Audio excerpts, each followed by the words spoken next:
Mawlaay dafa mel ni tey ci xabru yonent bi sallallahu alayhi wa sallam dafa mel ni tey fa nga yendu de.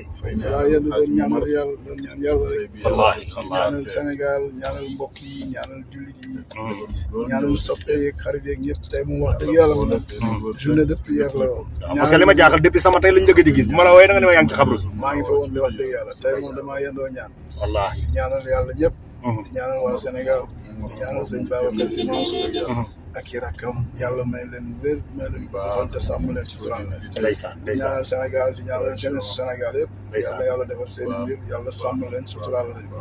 di ñaanal Sénégalais yëpp nag yàlla fa yàlla def jàmm def fa tawfeex lépp luy yiw yàlla nañ ko bokk ak ñoom lépp luñ fi ñaan yàlla nañ ko bokk ak ñoom lépp luy teraanga yàlla na leen ko yàlla jox jàmmal leen suturaal leen sama ñaan ko rek xaalis wér gudd fan ak jàmm.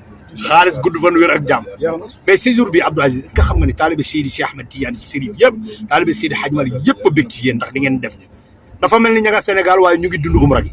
waaw alhamdulilah rabil alamin xam nga lii moom dafa neex lii ñu def Ablaye Ndiaye def lépp ñu ànd ci ak moom nga xam ni dafa rafet wallaahi ndax Sénégal moom nii rek nga ñun ñëpp ay mbokk lañ ñii dañuy féete fii ñii féete fii mais lépp ñoo ko bokk ñii bu ñu jàppee fii ñuy jàpp fii rek lépp day jëm kanam incha allah ñu ngi ñaanal ñëpp lépp ñu fi ñaan nag yàlla nañ ko bokk ak waa Sénégal jërëjëf ci yiw yàlla nañ ko bokk ak ñoom jërëjëf teraanga yàlla nañ ko bokk ak ñoom asalaamaaleykum jërë ngeen jëf mbokk yi mu ngi noonu dégg ngeen Abdou Aziz loolu mu wax ak mbokkam moomu Abdoulaye Ndiaye Ngalgou taalibe Serigne Abdoul Aziz Al Amine boobu ñoom ñaar tabarakallah nga gis jëf ju rëy yi ñu jëfal Cheikh Seydi El Hadji Malick Sy fii ci Medinatul Munawwara bu ñu paree ñu ngi jëm fële Makkatal Mukarrama mbokk yi loolu nag dañ ko def